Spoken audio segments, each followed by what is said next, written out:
Assalamualaikum warahmatullahi wabarakatuh. Salam sejahtera bagi kita semua. Salam, Om Swastiastu, Namo Buddhaya, salam kebajikan. Selamat siang Dewan Juri yang terhormat. Izinkan saya untuk memperkenalkan diri. Saya Rizky Aji Gustianto sebagai representatif dari SMA Negeri 2 Kebumen yang akan bertindak sebagai pembicara pertama sebagai tim oposisi mengenai argumen pemerintah. Tim pemerintah yang berbicara tentang seorang anak yang memiliki bakat di bidang seni dipaksa untuk meninggalkan biola dan piano. Saya menyatakan tidak setuju dengan argumen tersebut, Dewan Juri yang terhormat. Saya menyampaikan status quo pada argumen dari tim pemerintah, yaitu pembunuhan hasrat hidup seseorang anak dan hubungan terhadap orang tua dimulai dari kematian mimpi akibat narasi dunia kapitalis yang berorientasi pada fokus kemampuan perusahaan untuk hidup dengan glorifikasi terhadap hidup perkantoran. Pertama-tama, saya akan menyanggah poin-poin argumen dari tim pemerintah. Poin pertama, yaitu argumen terhadap orang tua yang memaksa anaknya masuk ke dunia sains dan meninggalkan bakat seninya. Dewan Juri yang terhormat, dalam kondisi ini sebagai orang tua, mereka ingin mengarahkan anaknya ke jalan yang lebih baik untuk karir masa depannya.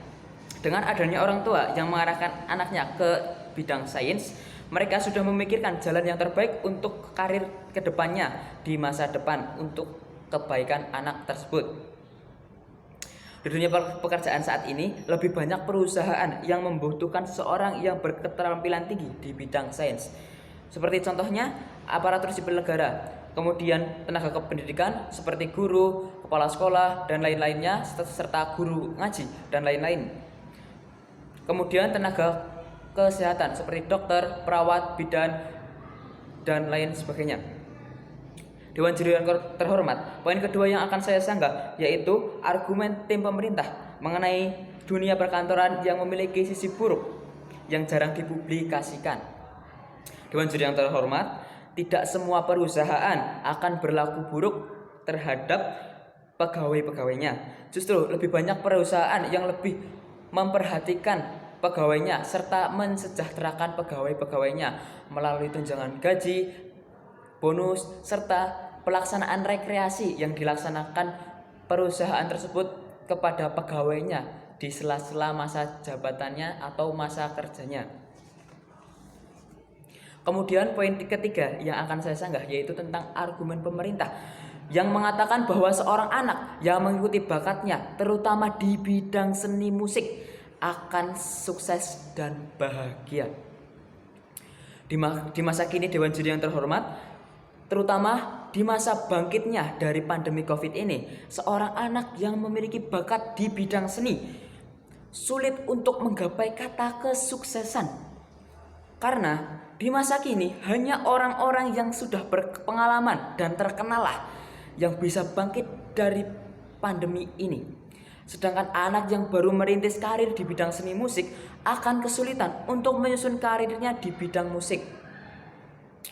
Apalagi di zaman saat ini, stigma masyarakat terhadap pemusik sangatlah buruk. Seperti musisi yang terjerat narkoba, musisi yang gulung tikar, serta banyaknya musisi yang memilih untuk beralih halauan dari musisi menjadi pekerja lainnya. Setelah itu, Dewan Juri yang terhormat, saya akan menyampaikan argumen saya tentang kebutuhan negara terhadap orang yang memiliki keterampilan di bidang sains.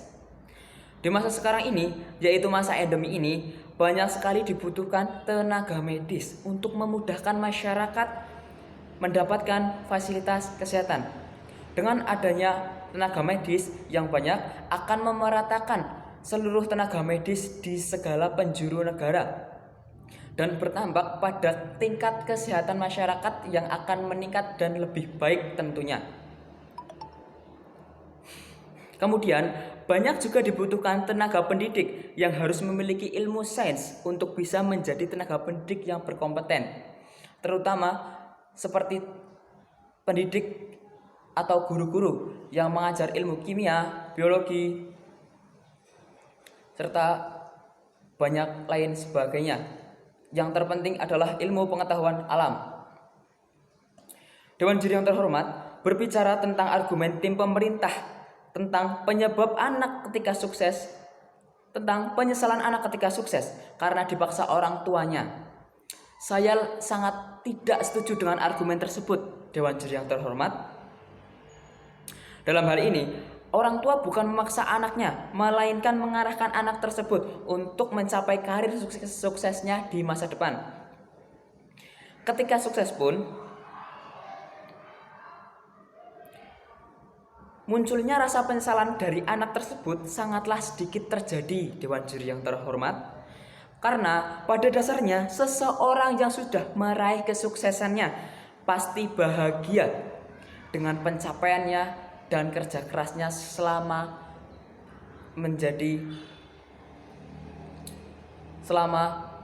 berkarir di dunia pekerjaan, Dewan Juri yang terhormat.